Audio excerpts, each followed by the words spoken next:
clean, heck a foul. Player, that's a technical foul. Blow the whistle when I dance and show the pistol. So my outfit's so official. Higher than the solar system, extra special like an extraterrestrial. Come on, don't stop the party. I just popped the molly, sipping on Prometheus. For how he founded the mythical city of Enoch and how his legacy-shaped vampire Abel was condemned to wander the land of Nod. But what if this curse was something more? A dark gift that transformed him into the first vampire, the progenitor of an immortal lineage that would shape the shadows of history. In this video, we will delve into the origins of Cain as described in mysterious texts like the Book of Nod, his connection with Lilith, and the curses that turned him into a creature of the night. We will uncover how he founded the mythical city of Enoch and how his legacy-shaped vampire clans up to the present day. If you watch until the end, you will uncover the secrets behind Cain's return and the apocalyptic event known as Gehenna, when he will pass judgment upon his vampiric descendants.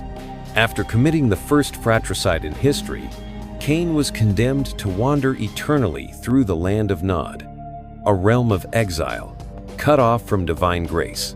The punishment was more than just solitude. Cain was marked with a sign that set him apart from all men and made him a feared figure. The weight of his guilt plunged him into a spiral of sorrow and reflection, with each step in the land of Nod taking him further from his humanity.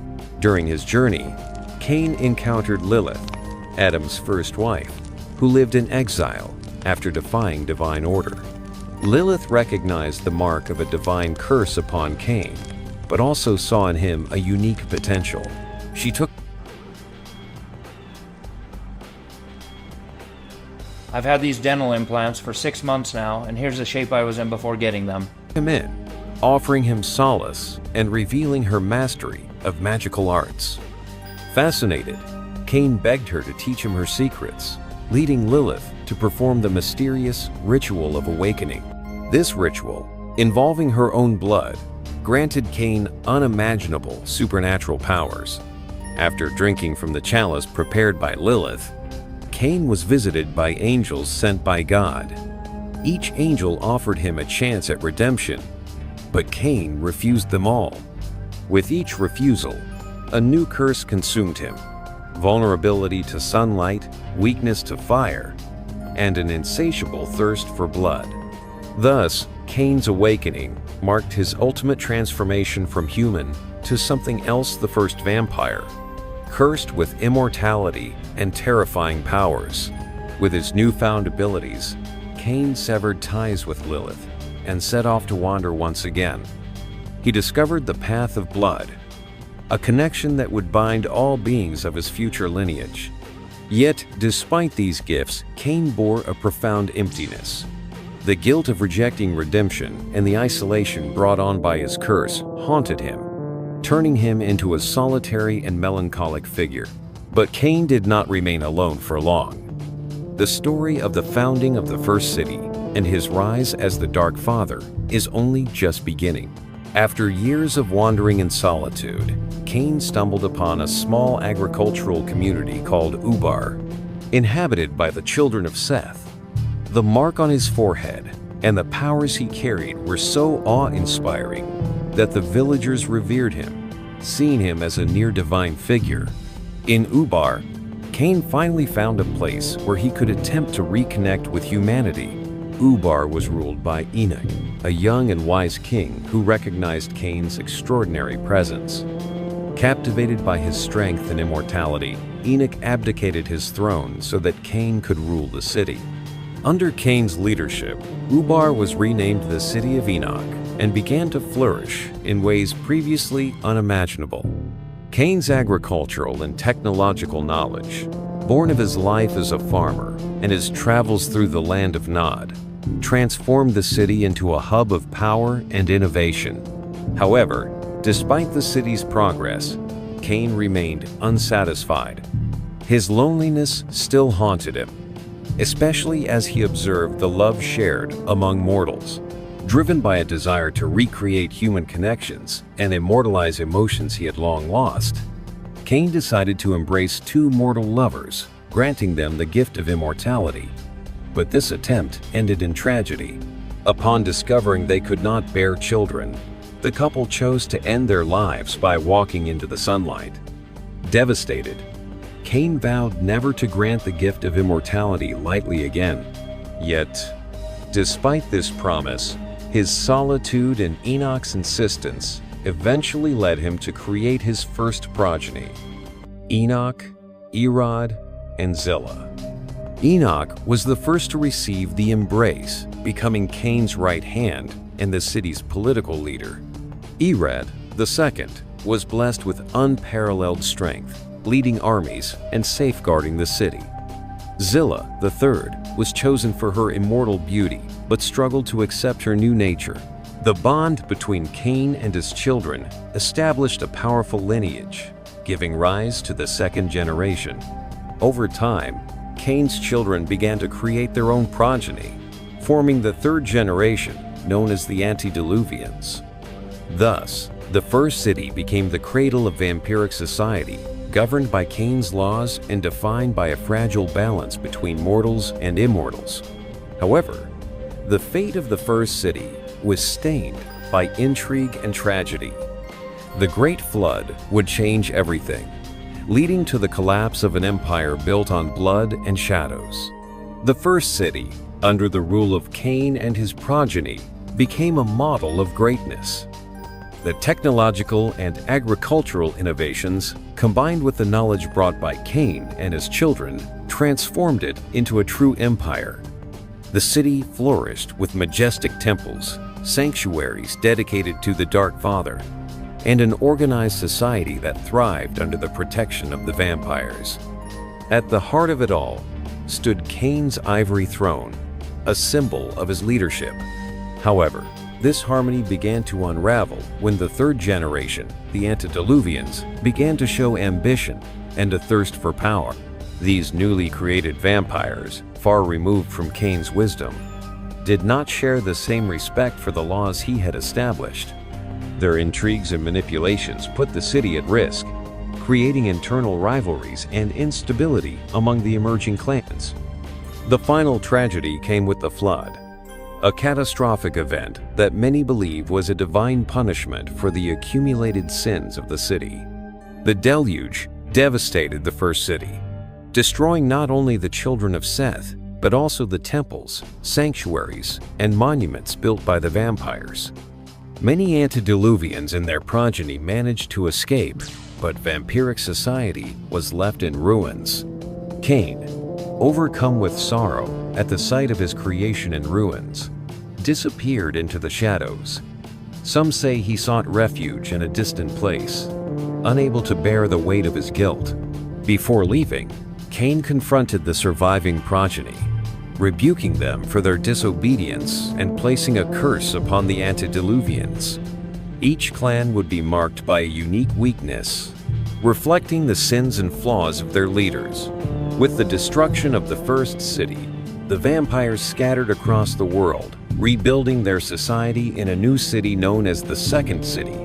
However, without Cain's leadership, disputes and rivalries among the clans intensified, laying the groundwork for centuries of conflicts that would shape the history of the vampires. The destruction of the first city marked the beginning of an era of chaos for the vampires. Yet, the legends speak of an even darker fate: the return of Cain and the apocalyptic event known as Gehenna. Among the eldest vampires, the legends of Cain have never ceased to be told. While most younger generations question his existence, the antediluvians and their direct descendants know the Dark Father is real and fear his return. According to the Book of Nod, Cain will return at the end of times to judge his descendants. This event, known as Gehenna, is prophesied as the end of the vampiric race, marked by the collapse of the entire structure they have built over millennia. The prophecy of Gehenna is described as an era of destruction in which the antediluvians, ravenous for power, will awaken from their torpor to devour their own progeny. Amid this chaos, Cain will rise to destroy those who have dishonored his legacy, delivering a final judgment upon the vampires. While many dismiss Gehenna as a tale meant to instill fear, others view it as an unavoidable destiny. The Sabbat, known as Cain's sword, believes their mission is to prepare the way for the Dark Father's return and aid in defeating the antediluvians in the final battle. Interestingly, while the Sabbat venerates Cain as a savior, the Camarilla, another major vampiric sect, does the opposite. They deny the existence of Cain and Gehenna, going so far as to destroy any evidence or texts that mention the prophecies. For them, fostering such beliefs is a dangerous act that could spark panic among the kindred and destabilize their carefully structured society. Ancient texts suggest that Cain has never lost contact with the vampiric world. Some interpretations claim he observes his descendants from afar, testing them and waiting for the right moment to intervene. Rumors abound that he appears in disguise, manipulating events to ensure his return becomes inevitable. In modern stories, he is depicted as an ambiguous figurine, times vengeful, at times merciful, but always mysterious and incomprehensible. But who was Cain, beyond the curse and the legends? His relationship with Lilith and the angels unveils profound secrets about his transformation into a vampire and his quest for redemption. Before Cain became the Dark Father, his path crossed with that of Lilith, the first wife of Adam. Exiled for defying God's commands, Lilith found Cain wandering in the land of Nod, marked and rejected. She saw in Cain a soul as cursed as her own and offered him shelter and compassion. However, her hospitality soon gave way to something deeper: mutual curiosity and an exchange of knowledge. Lilith possessed magical abilities that made her a figure of great power. Fascinated by her strength and wisdom, Cain begged her to grant him the gifts she possessed.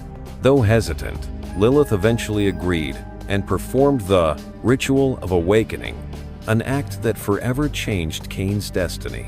She cut her own arm, letting her blood flow into a chalice that Cain was to drink. This mystical act transformed him, awakening powers beyond human comprehension. Shortly after the ritual, Cain was visited by 3 angels sent by God. Each angel offered him an opportunity for redemption for the murder of Abel. However, Cain, driven by pride and shame over his sin, refused their pleas. For each rejection, a curse was placed upon him. The sunlight, which once warmed his soul, now burned him. Fire, a symbol of purification, became a mortal weakness. And the insatiable hunger for blood consumed him, further distorting his humanity. After these visits, a 4th angel appeared, bringing a message of hope. The angel revealed the existence of a path called Golconda, through which Cain could eventually find peace and redemption. However, this path would be long and fraught with sacrifices, requiring Cain to confront his inner beast and reclaim his lost humanity. These experiences deeply marked Cain, both physically and spiritually. With the gifts bestowed by Lilith and the powers awakened by the ritual, he became an almost divine figure. However, the guilt over his choices and the loneliness brought by his condition led him to sever his ties with Lilith, abandoning her and resuming his solitary journey through the land of Nod. Armed with his new powers and burdened by his curses, Cain became the archetype of all vampires. But how did these gifts shape the structure of power among the clans and give rise to the lineage of the antediluvians? Cain's solitude eventually led him to create the 2nd generation, consisting of Enoch, Irad, and Zilitha, first vampires beyond himself. Over time, these 3 children, driven by the need for companionship and power, gave rise to the 3rd generation, the antediluvians. These would become the founders of the vampiric clans that would come to dominate the society of darkness. Each antediluvian inherited traits from their creators and added their own unique marks to their lineage. Thus, the clans were born, each with distinctive powers, weaknesses, and personalities reflecting the curse and legacy of their ancestors. For instance, the Toreador inherited Zilla's artistic passion and obsession with beauty, while the Bruja absorbed Irad's strength and military leadership. These traits, while fascinating, also fueled rivalries, competition, and intrigue that would shape vampiric politics for millennia. As generations expanded and clans proliferated, vampires began to organize into complex societies. However, Cain's distance and the growing selfishness of the antediluvians led to disobedience and conflicts. Many clans turned against one another, seeking to expand their spheres of influence at the expense of their kin. This dynamic of internal betrayals and relentless disputes marked the beginning of turbulent eras in vampiric history. Though distant, Cain observed his descendants. He knew that the ambitions of the antediluvians and the uncontrolled proliferation of younger generations threatened to destroy the balance. To reinforce his authority, he imposed a law. No progeny was to be created without his permission. However, this rule was ignored by many, resulting in a population boom that made vampires even more vulnerable to their own conflicts. With the decadence of the antediluvians, Cain's position as a figure of leadership was gradually challenged. Younger generations, who had inherited only fragments of the original teachings, began to question the legend of the Dark Father and even deny his existence. As a result, the clans fragmented into factions and sects, such as the Camarilla and the Sabbat, each with differing interpretations of Cain's role and the looming threat of the antediluvians. While the clans fought for control, Cain remained an enigma. Yet his influence endures to this day, whether as myth or reality, shaping vampiric societies and their destinies. In the eras that followed Cain's disappearance, vampires organized their societies around divergent interpretations of his existence and legacy. To the Sabbat, Cain is a central figure, a vengeful deity who will return to destroy the antediluvians and purify vampires of their corruption. The sect calls itself the Sword of Cain, believing its mission is to prepare the world for Gehenna, the vampiric apocalypse. On the other hand, the Camarilla adopts a skeptical stance, denying Cain's existence and rejecting the prophecies of Gehenna. They regard these stories as dangerous myths that threaten order.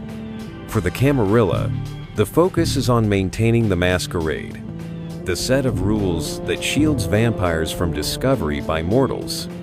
As such, any reference to Cain or the antediluvians is deliberately erased or discredited, ensuring that these legends do not destabilize vampiric society. Meanwhile, smaller groups like the followers of Set interpret Cain's story through a unique lens, viewing him as a figure of power to be revered or, in some cases, challenged.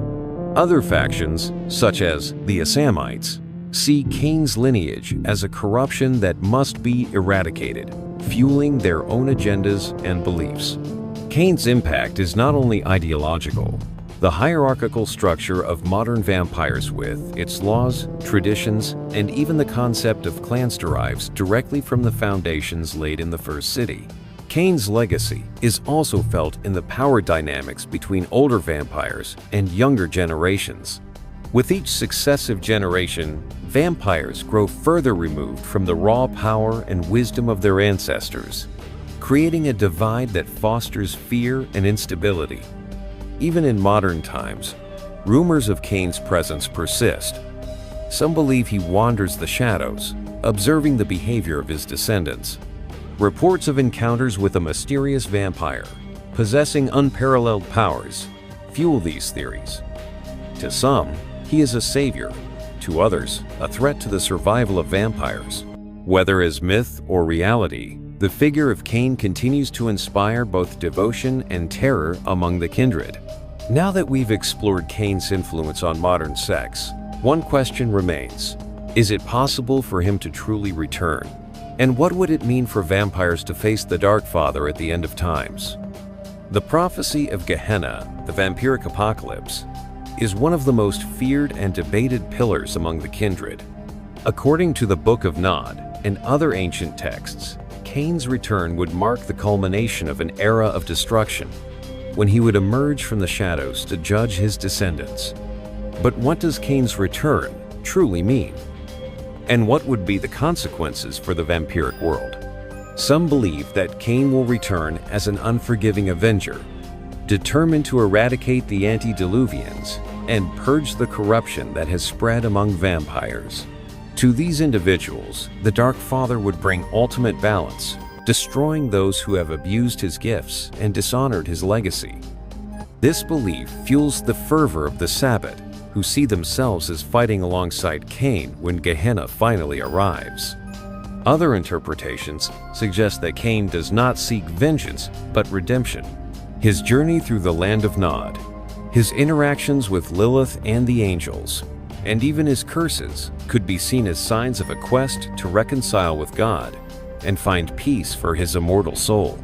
If this interpretation holds, Gehenna may not be an event of destruction, but one of renewal, with Cain guiding the remaining vampires toward a new purpose. Conversely, there are those who view Cain's return as the greatest threat to vampires. If the Dark Father were to decide that his creation was a mistake, he could seek to annihilate it entirely. The antediluvians, despite being feared, might be the only forces capable of opposing him, leading to a war of unimaginable proportions. These scenarios fuel the skepticism of the Camarilla, which prefers to deny the possibility of Cain's return, as confronting it would mean acknowledging the fragility of vampiric society. To this day, the mystery surrounding Cain endures. Reports of sightings, hidden texts, and inexplicable events continue to fuel speculation about his existence. Is he a silent observer, waiting for the right moment to act? Or is he merely a myth, used to instill fear and maintain control among the kindred? Regardless of the truth, the legend of Cain serves as a grim reminder that at the heart of all vampiric history lies a figure whose actions echo through every generation. When Gehenna arrives, if it ever does, the world of vampires will be forced to confront its origin and its destiny. And when the Dark Father returns, he will bring the final answer: the judgment of his descendants or their redemption. The story